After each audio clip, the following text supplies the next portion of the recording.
না মহারাজ, আমি জানতে চাচ্ছিলাম আমাদের আসল বাবা মা কে?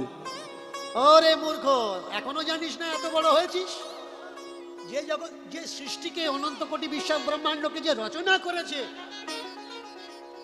অনন্ত কোটি বিশ্ব ব্রহ্মাণ্ডকে রচনা করেছে, হ্যাঁ, তিনি হলেন পরম পিতা পরমেশ্বর। আচ্ছা, তাহলে তাকে পাবো কোথায়? অন্তত একবার দেখি, এক ঝলক তাকে দেখি। এইবার পাঠকজি বলে উঠলেন, বাড়িতে বসে তাকে দেখা যায় না মূর্খ কোথাকার। তাকে দেখতে গেলে ঘর ছাড়া লাগে, জঙ্গলে জঙ্গলে বনে বনে ঘোরা লাগে, ঠান্ডার সময় হিমালয়ে, গরমের সময় আগুন জ্বালিয়ে তপস্যা করা লাগে, তবে সেই পরম পিতাকে উপলব্ধি করা যায়, দর্শন পাওয়া যায়, না হলে পাওয়া যায় না। একটু নক করবেন।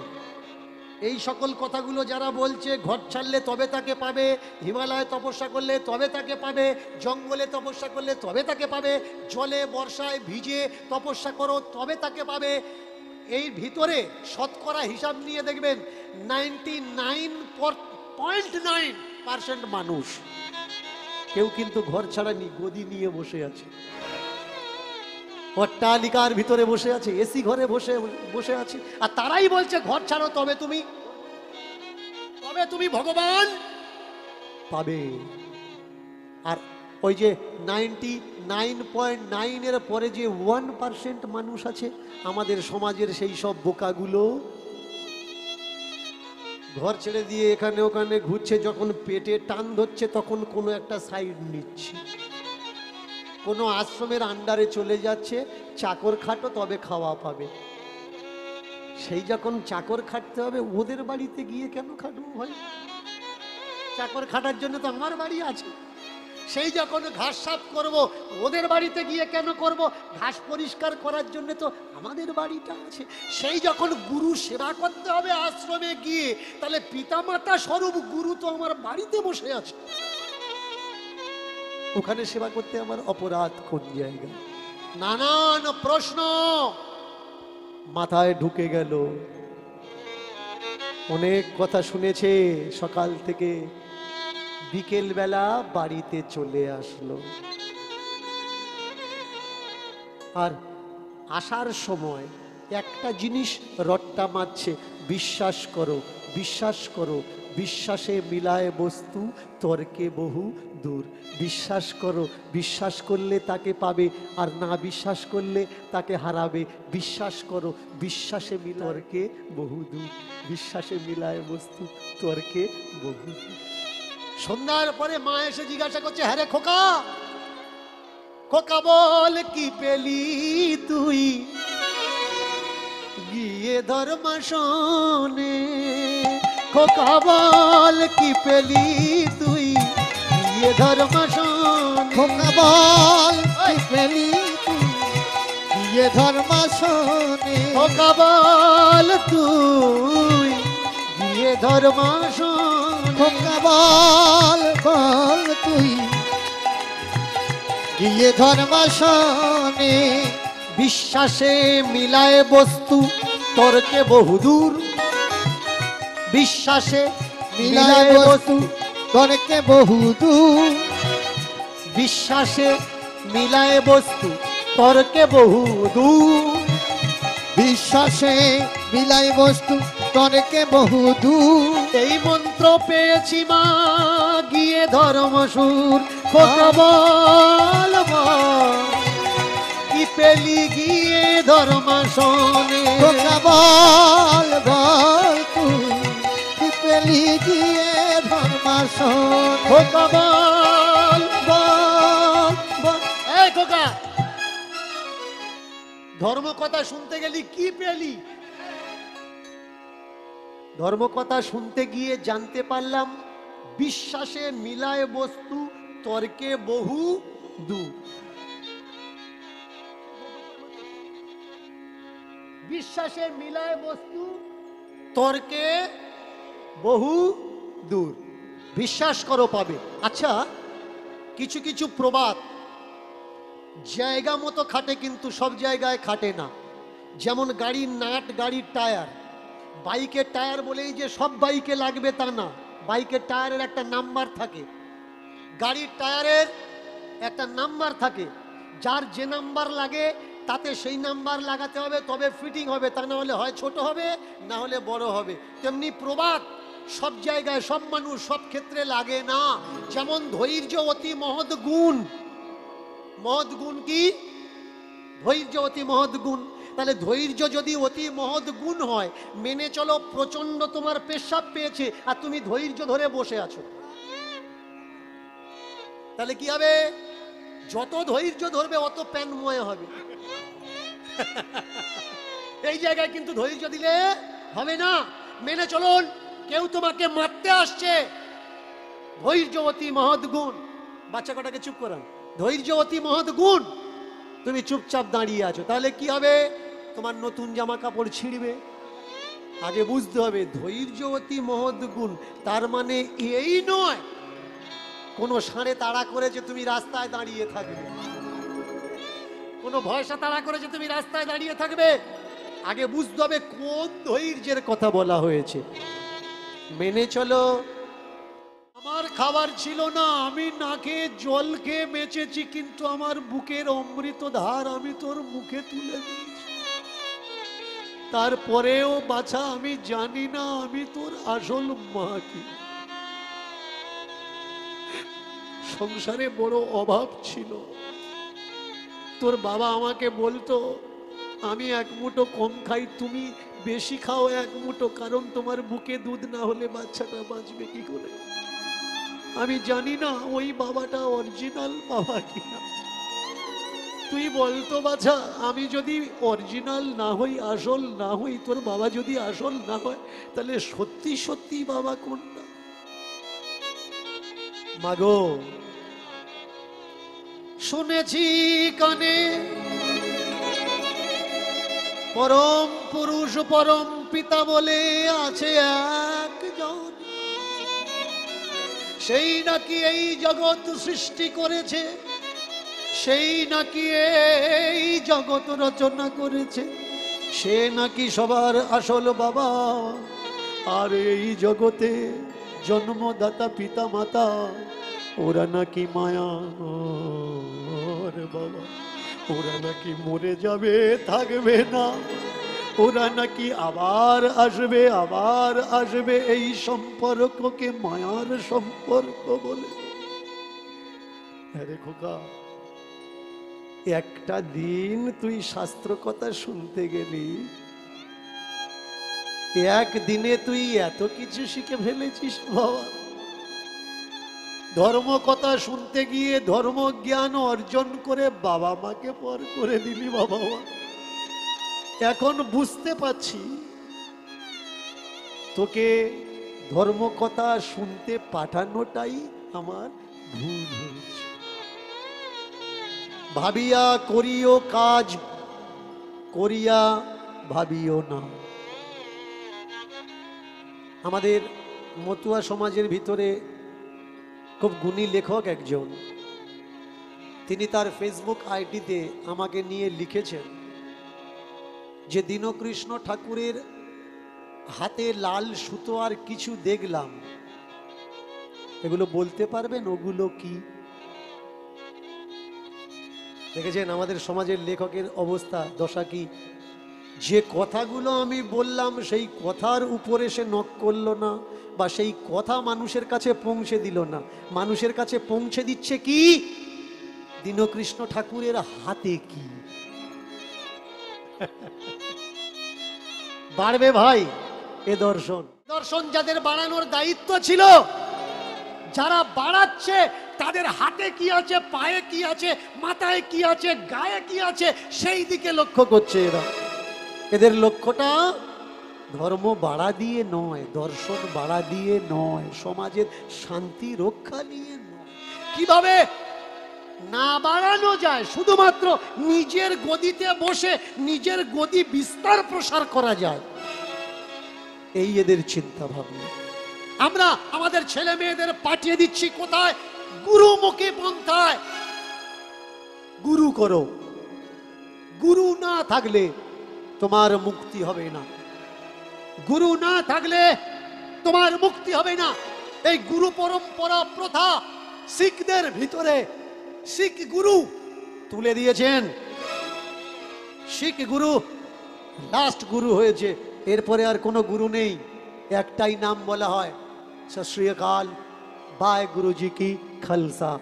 একটাই গুরু, এরপরে গুরু আসনে কেউ বসেনি, কারণ তিনি দেখেছিলেন গুরু আসনটা বড় ভয়ঙ্কর, আর এই আসনে যদি জোচ্চর বসে তাহলে তো সমাজের অবস্থা থাকবে না। যাদের নিজেদের তেল কেনার পয়সা নেই তাদের পায়ে দেখবেন মানুষ তেল দিতে দিতে পা চকচকে করে ফেলেছে।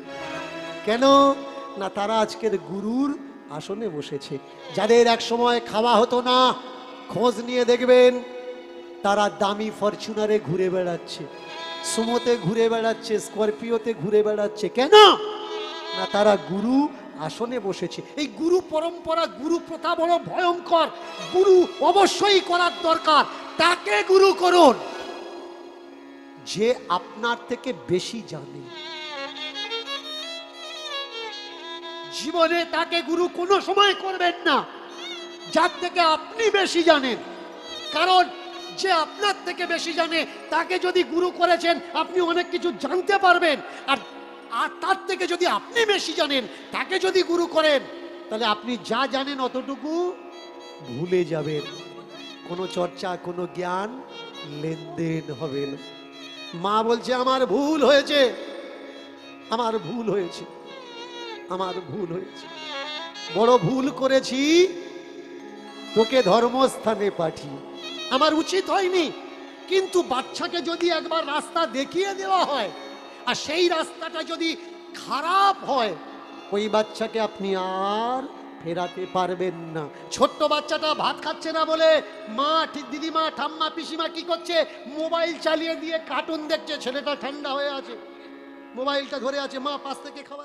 প্রথম ধাপ বিদ্যাসাগর, বাবা তার মুখ দেখেনি। ভালো করে শুনুন, এই আজকের আমরা যারা ফুলের মালা পরে গলায় দিয়ে প্রণাম করছি না, এরা একদিনে পূজা পায়নি।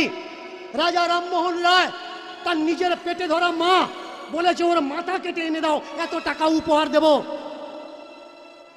সত্যি কথা শুনতে গেলে যেমন মজবুত হওয়ার দরকার, সত্য কথা বলতে গেলে মজবুত কলিজা হওয়ার দরকার। এই এখানে দাঁড়িয়ে এক ভাই বলছিল না যে দীনকৃষ্ণ ঠাকুরের জন্য আমরাও গালাগালি খাচ্ছি। কে কাকে গালাগালি দেয় যেন? যার কাছে বলার জন্য কিছু আর থাকে না, যার কাছে প্রশ্নের উত্তর নেই, সে দেয় গালাগালি। ধর্মশাস্ত্রের নোংরামো ভালো করে মন দিয়ে শুনুন। যারা দূর থেকে এসছেন, মা দুর্গা গণেশকে জন্ম দিয়েছে। দেবী ভাগবত দেখে নিন, শুধু দেবী ভাগবত নয়, 6খানা গ্রন্থ আছে দুর্গাকে জানার জন্য, কিভাবে দুর্গা মহাদেবের গণেশের জন্ম দিয়েছে। মা চান করার সময় গা ডলা দিয়ে গায়ের থেকে নোংরা উঠেছে, আর সেই নোংরা ময়লা মাটি থেকে মা দুর্গা গণেশকে তৈরি করেছে। এবার বলুন তো, একটা গণেশ তৈরি করতে গেলে ক কেজি ময়লার দরকার হয়? মা কতদিন চান করেনি, গা ডলেনি, যে এত ময়লা মায়ের গায়ে স্টক ছিল? যদি কেউ প্রশ্ন করে তাহলে সে নাস্তিক না। এই অযৌক্তিক অযৌক্তিকতার কথা তুলে দেওয়ার দরকার। তাহলে কোনো পড়াশুনো জানা ছেলেটা আপনাকে প্রশ্ন করতে পারবে না। বলুন তো, বজ্র কে মারে পৃথিবীতে? 8টা বজ্র আছে, কিন্তু বর্ষার সময় বজ্র দিয়ে কে আঘাত করে পৃথিবীতে? দেবরাজ ইন্দ্র। আপনার ধর্মশাস্ত্রে লেখা আছে ভাই, আমার ধর্মশাস্ত্রে লেখা আছে দেবরাজ ইন্দ্র বজ্র দিয়ে মানুষের ওপরে প্রকোপ আঘাত করে। এবার আপনার ছেলেটা মাধ্যমিক পড়ছে, ও এসে আপনাকে বলছে বাবা ইন্দ্র বজ্র মারে না, প্লাস আর মাইনাস ক্লাইউড দুটো পাশাপাশি আসলে বিদ্যুৎ তৈরি হয়, আর এই চমককে মানুষ বজ্র বলে মনে করে। বলুন, ধর্ম সত্যি নাকি আপনার বিজ্ঞান সত্যি? তাহলে আপনি যদি ধর্ম মানেন, আমার বিচারে আপনার ছেলেকে স্কুলে পাঠানো উচিত না, কারণ স্কুলে কি শেখাবে? বিজ্ঞান ধর্মের খিলাফ শেখাচ্ছে। আর যদি মনে করেন বিজ্ঞান মানবেন, তাহলে সেদিন আমার পাশে এসে দাঁড়াবেন যে আমাদের ধর্মগ্রন্থের দিকে কেউ যেন আঙুল তুলতে না পারে। গলায় মালা নিয়ে একাদশী ব্রত করছেন, করছেন তো? জোরে বলুন। মরবেন আমার কি, করুন একাদশী, অষ্টমী, জন্মাষ্টমী, সারাদিন না খেয়ে আছেন, সারাদিনের পরে কি খাচ্ছেন? ময়দা, তাই তো? ময়দা খাচ্ছেন। কোনো পেটের ডাক্তারকে জিজ্ঞেস করবেন সারাদিন না খেয়ে থেকে তারপরে ময়দা খেলে কি হয়। এমনিতে খাদ্য বিভাগের চর্চা করে দেখা গেছে ময়দা কোনো সুস্থ মানুষের খাওয়া উচিত না। কারণ রক্তের ভিতরে দুটো কোলেস্ট্রল থাকে, একটা ব্যাড কোলেস্ট্রল, একটা গুড। আর ময়দা শরীরে রক্তের ভিতরে ব্যাড কোলেস্ট্রলকে বাড়িয়ে দেয়। তার জন্যে হাড়ের ভিতরে যে 6টা পাইপ নল ব্লকেজ আছে এর মুখ জাম হয়ে যায়, গিয়ে মানুষের হার্ট অ্যাটাক হয়। তার জন্য বাইপাস সার্জারি বা বুকে মেশিন বসানো লাগে। যারা আপনারা সাধু বাবাজি করে নাচানাচি করছেন, সাধুরা নাকি মহান, দেখাতে পারবেন একটা বাবাজি যে মোবাইল ব্যবহার করে না? আপনার গুরুদেবকে দেখুন, জিজ্ঞাসা করবেন তোর গুরুদেবের ফোন নাম্বার, বললে আছে। সে কচি মোবাইল ব্যবহার করলেও করে। সাধু তো ভজনের মাধ্যমে তোমার ডাকবে ভাই। যে সাধু বাম্মাকে খেতে দেবে না বলে পালিয়ে গিয়ে উঠেছে, ওকে, ও তো ভাগড়া, বাবাকে ভাত দেবে না, মাকে ভাত দেবে না, এমনকি অনেকে আছে বউকে দেখবে না। একটা বাচ্চা, দুটো বাচ্চা ছেড়ে দিয়েছে, নবদ্বীপের বাবাজি হয়েছে। আচ্ছা তোরা সংসার ছেড়ে দিলি কেন? না সংসার হচ্ছে নরক, সংসার কু, সংসার যন্ত্রণা, সংসার হচ্ছে কৃমিকীটের বাস। তাহলে তোরা সংসার ছেড়ে চলে গেছিস বৃন্দাবন, চলে গেছিস নবদ্বীপ। এইবার সংসার যদি খারাপ জায়গা হবে, তাহলে আশ্রমের অনুষ্ঠানের জন্যে সংসারে এসে ভিক্ষে করছিস কেন? প্রেম সে বিদায় গৌর হরিবল হরিবল। তোমার বাড়িতে এসেছে, তুমি বললে বাবা নবদ্বীপ, আপনি নবদ্বীপকে খুব ভালোবাসেন, বসতে জায়গা দিয়েছেন। ওরা বলছে থাক থাক বসো। আমার বধুয়া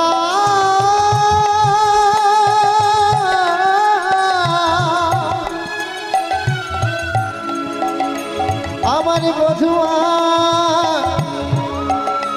বধুয়া বধুয়া নয়নে নয়নে রাখি নয়নে নয়ন রাখি, যেই নয়নে নয়ন রেখে মরল রাধা রানী। আর যেই নয়নে নয়ন রেখে মরল রাধা রানী রানী, যেই নয়নে নয়ন রেখে মরল রাধা রানী। যেই নয়নে নয়ন রেখে মরল রাধা রানী। যেই নয়নে নয়ন রেখে মরল মীরা রানী। আর যেই নয়নে নয়ন রেখে মরল মীরা রানী। সেই নয়নে কালেখা আজ নয়ন রেখে দিল, সেই নয়নে কালে খাই কাজে নয়ন রেখে দিল। ফেরায়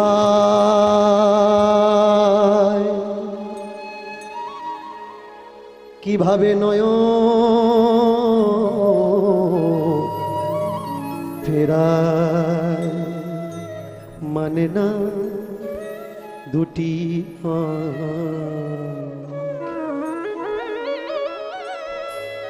প্রেমের দুনিয়া, প্রেমের জগৎ। প্রেম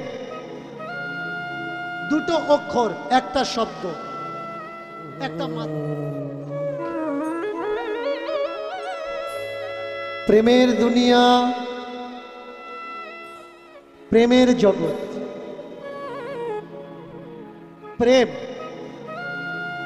দুটো অক্ষর, একটা শব্দ, একটা মাত্রা। যে কোনো জায়গায়, যে কোনো পরিস্থিতিতে, যে কোনো দশায়, যে কোনো কিছুর সঙ্গে হয়ে যেতে পারে। কালে খাঁর হয়ে গেল মদন মোহনের সঙ্গে। ঠাকুরজির প্রতি প্রেম, চোখ ফেরাতে পারছে না,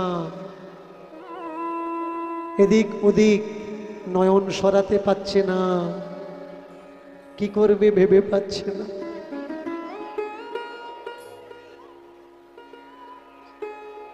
আস্তে আস্তে আস্তে, একেই বলে শুদ্ধতা। হায় হায় হায় হায় হায়, একটু আগে যে দেখার ইচ্ছা করছিল, এখন সে চোখ সরানোর চিন্তা করছে। কোনো কিছু প্রকারে যেন তেন ভাবে মন্দির থেকে বেরিয়ে এসে ঝাঁটাটা হাতে করে ধরেছে, আর শুধু ভাবছে যে হে বুদ্ধ, হে মূর্তি, হে মূর্তিমান, আবার কখনো যেন এইভাবে যখন বিরাম হবে, যখন কেউ থাকবে না, তখন যেন কোনো না কোনো পাতা, কোনো না কোনো খড়কুটি উড়ে মন্দিরের ভিতরে ঢোকে। বাহ! একদিন, দুদিন, 3 দিন যায়, তার সঙ্গে যে ঠাকুরের আদান প্রদান হয়েছে, এটা সে ছাড়া আর কেউ জানে না, কেউ বোঝে না। কিন্তু যে একবার তার রূপ দর্শন করেছে, সেই সুন্দরের সুন্দরতা এ তো মন ভোলানো যায় না। দাঁড়িয়ে থাকে ঠিক কথা, কিন্তু চিন্তার অবকাশে তার একটাই চিন্তা, আবার যদি ভিতরে যেতে পারতাম, আবার যদি কোনোদিন ভিতরে ঢুকতে পারতাম। একটাই আশা, একটাই প্রার্থনা। এইবার যদি বিচার করা যায়, বিচার করে একটু ভেবে দেখুন আর নিজেকে প্রশ্ন করো, যে আমাদের জাতের নয়, ভিন জাতের, যে আমাদের কাস্টের নয়, ভিন কাস্টের, ভিন কাস্টের, সে না করলো কোনো গুরুর সঙ্গ, না করলো কোনো সৎসঙ্গ, না তার তপস্যা, না তার ভজন, না তার আরাধনা,